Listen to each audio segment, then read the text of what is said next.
अस्सलामुअलैकुम my social media family. उम्मीद करती हूँ कि आप सब लोग हिफ्ज़ व अमान से होंगे, लेकिन अगर आप पाकिस्तान में हैं तो आपका खुशबाश होना बहुत ही मुश्किल है।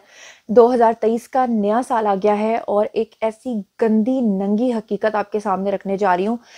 कुछ ऐसी तफसीलात हैं कि मैं कहती हूँ कि अल्लाह माफ़ करे कि अपनी जान पे खेल के जो भी कोई तफसीलात आपके सामने रखेगा तो रखेगा। आप समझ लें कि पाकिस्तान की हिस्ट्री का अब तक का सबसे गंदा और सबसे नंगा सच या फिर सबसे बड़ा झूठ। या तो आज का वीडियो सबसे बड़ा सच होने जा रहा है या फिर आज का वीडियो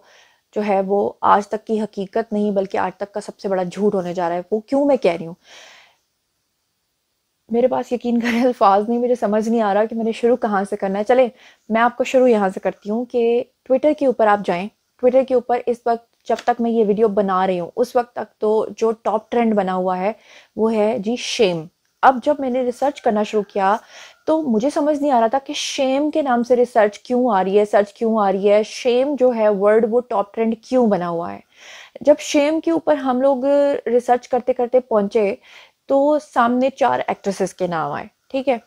उसमें मुबैना तौर पे अल्लाह ताला मुझे माफ़ करे लेकिन ये 4 एक्ट्रेसेस इसलिए मैं कह रही हूँ, इनके नाम मैं इसलिए ले रही हूँ क्योंकि ये ऑलरेडी ट्विटर के ऊपर टॉप ट्रेंड बना हुआ है, हर कोई ये बात कर रहा है। इसमें सरे फहरिस्त हैं जी महविश हयात, दूसरे नंबर पे हैं जी सजल, तीसरे नंबर पे हैं जी माहिरा और चौथे नंबर पे हैं जी कुबरा खान। अब मैं बड़ी हैरान हुई, मैंने कहा ये चारों हमारी बड़ी मंझी हुई एक्ट्रेसेस हैं, इनके नाम क्यों आ रहे हैं और किस लिए आ रहे हैं और किस इल्ज़ाम में आ रहे हैं। उसके बाद जब हम लोगों की हमारी जो टीम है उन्होंने रिसर्च की और जब मैं भी इस चीज़ के पीछे पड़ गई कि मैं पता लगा के रहूंगी कि आखिर ट्विटर के ऊपर शेम का टॉप ट्रेंड इन 4 एक्ट्रेसेस के नाम से क्यों बना हुआ है, तो वहां पर जो सबसे टॉप ट्रेंड में नाम आ रहा था वो आ रहा था जी एक रिटायर्ड मेजर हैं आदिल साहब, उनका। अब मैं बड़ी हैरान हुई, मैंने कहा ये जो आदिल साहब हैं अब इनका क्या मसला है। फिर मैंने सोचा शायद इनका कोई इन्होंने कोई चीज़ लीक की है या कोई ऐसी चीज़ है, क्योंकि आपको पता है कि पिछले 1.5 साल से हम लोग ये सुन रहे हैं कि आए रोज़ किसी ना किसी सेलिब्रिटी की, किसी ना किसी शख्स की, किसी ना किसी सियासतदान की नंगी और गंदी वीडियोज़ जो हैं वो आपको पता है मुबैना तौर पर मार्केट में आ जाती हैं और उसके बाद कुछ जो हैं वो सही प्रूव हो जाती हैं, कुछ का फॉरेंसिक होता है, किसी कुछ का नहीं होता।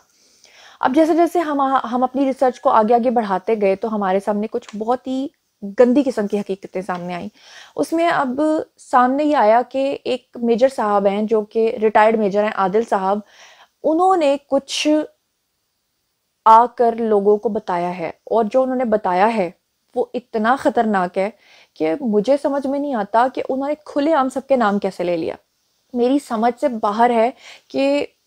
उस शख्स के बारे में जो मेरी असेसमेंट है वो 2 असेसमेंट्स हैं। या तो वो हद से ज़्यादा सच्चा आदमी है,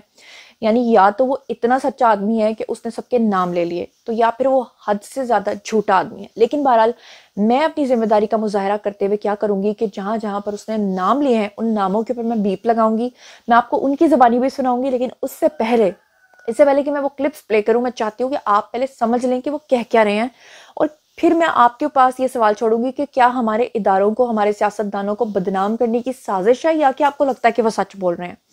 सबसे पहले मैं आपको बताऊं कि उन्होंने जो हकीकतें अपनी तरफ से लोगों को आकर बताई हैं उसमें उन्होंने बहुत गंदी किस्म की बातें की हैं। नंबर 1, उन्होंने बताया है कि जो हमारे पिछले वाले बिग बॉस थे, बिग बॉस समझते हैं ना जहाँ से सब कुछ कंट्रोल होता है, मैं बिग बॉस का नाम नहीं ले रही लेकिन उन्होंने नाम लिया है।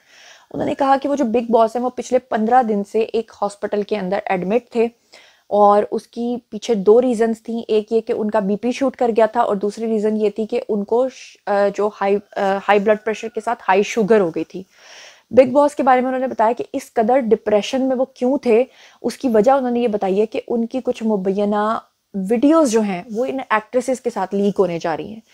अब एक तरफ तो आपको पता है कि पिछले 1.5 साल से इमरान खान का नाम इसमें आ रहा है कि इमरान खान जो हमारे एक्स प्राइम मिनिस्टर हैं उनकी जो वीडियोस और ऑडियोज हैं उनके लीक होने का सिलसिला जारी है। जैसे कि आपको पता है पिछले दिनों में भी एक खातून के साथ उनकी ऑडियोज लीक हुई हैं। हालांकि इमरान खान ने अभी तक उनके बारे में कोई भी दावा नहीं किया कि ये वो सही है या गलत है, लेकिन जब बिग बॉस की वीडियो आ जाए और वो भी इन 4 एक्ट्रेसेस के साथ आ जाए तो ये पाँव से ज़मीन निकाल देने वाली बात है। अच्छा, फिर दूसरी उन्होंने जो पाँव से ज़मीन निकाली है वो ये निकाली है कि उन्होंने आपको बज़ाहिर उन्होंने बताया कि जो बिग बॉस हैं उनके बाद जिस बिग बॉस ने आना था, जिन्होंने अब रिटायरमेंट के लिए अप्लाई कर दिया हुआ है, वो बिग बॉस जो हैं वो बज़ाहिर तो लड़ते हुए दिखाई देते थे लेकिन उन्होंने बताया कि अंदर से वो एक ही थे। फिर इससे भी बड़ी बात उन्होंने ये बताई है कि वो जो छोटे वाले बिग बॉस थे जिन्होंने उनकी जगह पर बिग बॉस बनना था, एक मर्तबा वो इन मॉडल्स के साथ पकड़े गए थे रंगे हाथों, और उनकी अपनी मिसेज ने जब उनको रंगे हाथों पकड़ा तो उन्होंने पिस्टल पकड़कर गुस्से में अपने ही शौहर के टांग पे गोली मार दी। और जब गोली मारी तो 15 दिन तक जो है वो हॉस्पिटलाइज रहे थे। ये बात सुन के मैं और भी ज़्यादा हैरान हो गई, क्योंकि हम अक्सर नाम सुनते थे कि कोई बिग बॉस हैं जिनकी बीवी ने गोली मारी है, लेकिन उनका नाम मुझे नहीं पता था, उन्होंने तो नाम ले लिया। फिर तीसरे नंबर पे जो उन्होंने बात की है उसमें उन्होंने कहा कि जनाब आली,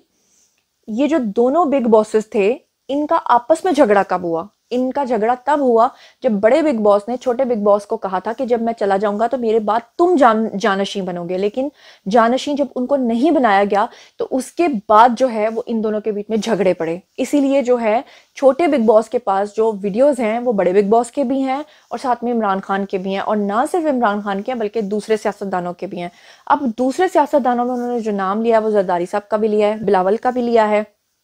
इसमें कोई नासिर शाह नाम के साहब हैं वो भी हैं, इसमें शर्जील मेमन का नाम भी आ रहा है, और इसके अंदर जो है मरियम नवाज का नाम भी उन्होंने मुबैना तौर पे लिया है अलेजेडली। इसीलिए मैंने कहा है कि जो शख्स इस तरह से सबके सामने आकर सबके नाम ले रहा है, या तो वो फिर हद से ज्यादा सच बोल रहा है या वो फिर हद से ज्यादा झूठ बोल रहा है। अगर तो वो हद से ज्यादा सच बोल रहा है तो उसकी जिंदगी को भी अरशद शरीफ की तरह का खतरा है, और अगर वो हद से ज्यादा झूठ बोल रहा है तो फिर इसका मतलब है कि वो हमारे इदारों को बदनाम कर रहा है और हमारे सियासतदानों को बदनाम कर रहा है। अब जनाब आली, एक शख्स बिग बॉस से छोटा वाला बॉस जो है उसकी बीवी उसको गोली मार दे, वो हॉस्पिटलाइज हो जाए, बिग बॉस हॉस्पिटल पहुंच जाए, वीडियोस के लीक होने की बात होना शुरू हो जाए और वीडियोस लीक होना शुरू हो जाएं, तो आप समझ सकते हैं कि इस वक्त इस हमाम में सबके सब नंगे हैं। नंगे हैं या नहीं हैं, मैं चाहती हूँ कि मैं आपको उनकी ज़बानी सुनवाऊँ, और मैं अपनी जिम्मेदारी का मुजाहरा ये करूँगी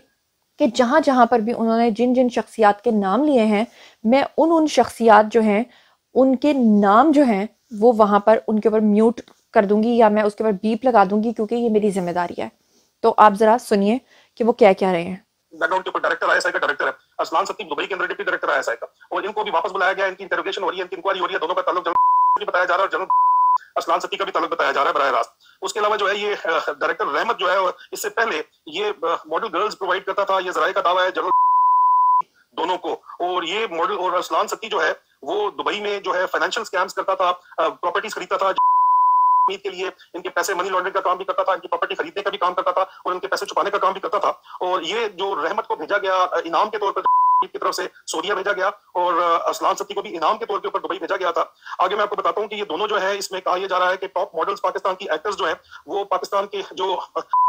हाउसेज है और बी मेस है उनके अंदर आके ठहरती थी और वो इस्तेमाल की जाती थी की तरफ, और जब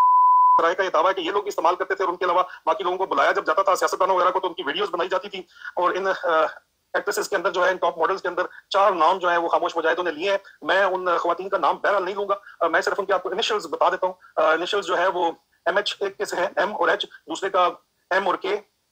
तीसरे का A और K, और चौथे का S और चौथी का S और A। बस इससे ज्यादा मैं नहीं बताऊंगा आपको, ये जरूरत नहीं है इतना गालू चालने की, क्या जरूरत है, आपको बता दिया, समझने वाले समझ जाए। उसके अलावा जो है आपको ये मैं बताता चलूं कि ये जो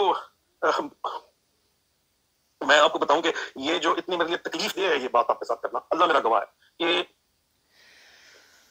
जज्बात खुद ब खुद उभर रहे हैं। बताते हुए मुझे तकलीफ हो रही है, पता नहीं सुनते हुए जो दिल रखने वाले उनको तो तकलीफ होती होगी। तभी ये जो इमरान खान के खिलाफ जो प्रोपेगेंडे की बात चीज चल रही है उसके ऊपर मैं बहरहाल बाद में बात करूंगा, मीडिया विंग को जो ऑर्डर्स दिए गए हैं, फिलहाल इसके ऊपर स्पेसिफिकली बात करते हैं। और जो है वो रजीम चेंज तक मैंने आपको बता दिया, बिल्कुल आपस में एक थे, इमरान खान को फिक्स करने के लिए भी एक थे, जराए का दावा है। और मैंने आपको बताया कि जो सेकंड एक्सटेंशन जब लेनी चाहिए तो उसके बाद से इनका आपस के अंदर जो वो है मसले मसाइल शुरू हो गए। और जराए का ये दावा है, खामोश मुजाहिदों का ये दावा है, और खामोश मुजाहिद खुद भी आज दिन से पहले की जो है वो तारीफें भी करते थे और उनकी सपोर्ट भी करते थे। खैर तारीफ तो कभी की या नहीं की, सपोर्ट की या नहीं की, लेकिन वो भी इतनी ज्यादा डिस्टर्ब थे, परटर्ब थे। और अब ये बात सामने आई है, उनके कहने के मुताबिक इन्वेस्टिगेशन के अंदर के जो है उनके पास वीडियोस मौजूद थी, की अपनी वीडियोस मौजूद थी इन्हीं सेफ हाउसेस के अंदर, इन्हीं एक्ट्रेसेस के साथ। उनके अलावा जो है वो उनका ये कहना है कि और बहुत से लोगों की वीडियोस मौजूद थी, किसी डॉक्टर एबटाबाद के डॉक्टर का नाम लिया जा रहा है, उनकी वीडियोस मौजूद है उनके पास। उसके अलावा एक हल्के का बहरहाल ये भी कहना है, मैं आपको बताता चलूं कि एक हल्का इस सिलसिले के अंदर ये भी कह रहा है कि आइंदा आने वाले दिनों में इमरान खान की वीडियोस इन्होंने रिलीज करनी है, तो ये कुछ चाल चली जा रही है कि सारे का सारा मलबा के ऊपर डाल दिया जाए ताकि लोग कहें कि ये तो ने किया काम, लेकिन ये काम जो है ये पहले से होता चला जा रहा है। बादाम ऑफ गवाह इसके अंदर जो है हनी ट्रैप मास्टर इनका ब्रिगेडियर फहीम रजा बना है, सेक्टर कमांडर सेंट्रल इस्लामाबाद, बादाम ऑफ गवाह बन के तमाम चीजें बता रहा है। लेकिन ये काम तो हमेशा से करते चले आए हैं, कोई आज का नया काम तो है नहीं। सबके सब ऑन बोर्ड थे, सबके सब मिलकर ये काम कर रहे थे। अभी सिर्फ मलबा अकेला डाला जाए ये भी बात गलत है। बहरहाल ये जराए का दावा है कि ईद ने पर बिलावल हाउस को भी बग किया हुआ था। बहुत सी रिकॉर्डिंग है उसमें, ज़ारी की सादारी की, बिलावल की, खुद हेमन की, नासिर की के पास मौजूद है, जो को इस बात का इल्म है। ये तमाम रिकॉर्डिंग्स जो हैं वो डायरेक्टर रहमत और अरसलान सत्ती के जरिए की गई थी, और इन्हीं रिकॉर्डिंग्स के सिले के अंदर जो है उनको एक को दुबई अरसलान सत्ती को भेज दिया गया डिप्टी डायरेक्टर को, और रहमत को कहा जा रहा है कि जी वो सऊदी अरब भेज दिया गया इनाम के तौर के ऊपर। और फिर वहां जाके भी उन्होंने, इनके खास बंदे थे, इनके नेटवर्क का हिस्सा थे, वहां पे भी ये काम चलाते रहे। दोनों के लिए जो है ये दुबई के अंदर ये सारे का सारा काम मैंने आपको बताया, प्रॉपर्टीज जो है वो कर रहा था, ये सारे का सारा काम की वीडियो मैंने आपको बताई है। इस्लामाबाद के डॉक्टर ने कहा जा रहा है उनके साथ बनी हुई है। उसके अलावा खामोश मुजाहिदों का ये दावा है, जो सिक्योरिटी एस्टैब्लिशमेंट के अंदर, इंटेलिजेंस एस्टैब्लिशमेंट के अंदर पाकिस्तान की जो जराए हैं मेरे, जिनको मैं खामोश मुजाहिद कहता हूं, उनका ये दावा है कि जो है उन्होंने इन लोगों को दोनों को तो भिजवाया, लेकिन ये इंतहाई संगीन इल्जाम लगाया जा रहा है के ऊपर, और इस इंक्वायरी की जा रही है। ये जराए का दावा है कि उन्होंने बहुत बड़े बड़े बिजनेसमैन को अगवा करवाया डायरेक्टर रहमत के जरिए कराची में, और बाकी अफसरान ने भी इस सारे के सारे खाते के अंदर पैसे कमाए रैंसम मनी के अंदर। जो इंतहाई जरूरी चीजें हैं कि जो जरदारी हाउस में, जो इन्होंने बिलावल हाउस के अंदर जो इन्होंने रिकॉर्डिंग्स की, जो बग किया, उसके अंदर खामोश मुजाहिदों का ये दावा है कि मुबैना तौर के साहब जो है वो मॉडल्स यूरोप से, रोमानिया से, ऑस्ट्रेलिया और न्यूजीलैंड से प्राइवेट जेट्स के अंदर लाते थे, जिनको वो खुद इस्तेमाल करने के बाद मुबैना तौर पर ये इल्जाम खामोश मुजाहिद लगाते हैं। उनका दावा है, मेरे जराए का ये दावा है कि ये जो है वो तमाम प्राइवेट जेट्स के अंदर आती थी, और इनको जब ये इस्तेमाल कर लेते थे तो फिर शर्जील, इनाम, मेमन और नासिर शाह वगैरह उसके बाद फिर इस्तेमाल करते थे। और ये अजब कहानी है, पता नहीं, कुछ शरीफ लोग इसको सुन भी सकते हैं, नहीं सुन सकते हैं, लेकिन बहरहाल ये इसी तरह की हकीकतें हैं जो आपके सामने है। उसके अलावा मैंने आपको जो तमाम बातें हैं वो बड़े वाज़ेह तौर के ऊपर जो है वो बता दी हैं। इसके अलावा मेरे हम नाम जो है वो इस नेटवर्क का हिस्सा थे, इस गैंग का हिस्सा थे, और उनको जो है वो उनकी करप्शन की वजह से सेक्टर कमांडर लाहौर थे, मौजूदा सेक्टर कमांडर से पहले ना समझ आ रहा है, क्योंकि वो बराह रास्त वीडियोस उनकी अपनी भी बनी हुई है। उसके ऊपर बड़ी एक ये बात कही जा रही है कि इन्हीं मॉडल्स के साथ जो सेफ हाउसेस में आती थी, इन्हीं मॉडल्स की वजह से जो है वो के घर के अंदर झगड़ा बना, और उनको जो है गोली मारी उनकी एहलिया ने, जो उनकी बटक के अंदर लगी। मैंने इसको बहरहाल, बड़ी अजीब सी बात है, मैं इस बात को जब की गई थी तो मैं इतना दिफा करता था जमीयत का, और अब मुझे शौक है, मतलब मैं हैरान हूँ, परेशान हूँ कि यार, लेकिन बहरहाल ये दूसरी बात भी, एक बंदा नहीं था, ये सिर्फ सारे का सारा मलबा के ऊपर डाल के बाकी सब बच नहीं सकते। पॉलिसी अगर वही चलेगी, आपने उसी तरह वीडियो ऑडियो रिलीज करनी है, और आपने उसी तरह टेक्नो सेटअप ही लगाना है, और आपने उसी तरह एमपीएम को जोड़ के इमरान खान को रोकना है। एक नेट ये आपने सुना, यकीनन आपके पैरों के नीचे से भी ज़मीन निकल गई होगी, और मैं हैरान परेशान हूँ, मुझे कुछ समझ नहीं आ रहा। मैं फिर से ये कहूँगी कि या तो ये शख्स एक्सट्रीमली झूठा है, ये जो सब पे इल्ज़ाम लगा रहा है, हमारे इदारों को बदनाम कर रहा है। अगर तो ये हकीकत है कि ये झूठ बोल रहा है तो फिर इसको स्पेयर नहीं करना चाहिए, और फिर हमारे इदारे जो हैं उनको ये नहीं देखना चाहिए कि सोशल मीडिया पे मादर पिदर हर कोई आज़ाद और कोई किसी के बारे में कोई भी इल्ज़ाम लगा दे। अगर तो ये झूठे इल्ज़ाम हैं तो फिर इसके खिलाफ एक्शन लिया जाना चाहिए, लेकिन अगर ये सच है तो फिर ये बहैसियत कौम हम सब के लिए एक बहुत बड़ा अलमिया है, बहुत बड़ी हकीकत है। और ये सुनने के बाद फिर वही बात कि जैसी कौम होगी वैसे उसके हुक्मरान होंगे, तो फिर हमें अपने आप को कहीं ना कहीं देखने की और अपनी इस्लाह करने की ज़रूरत है।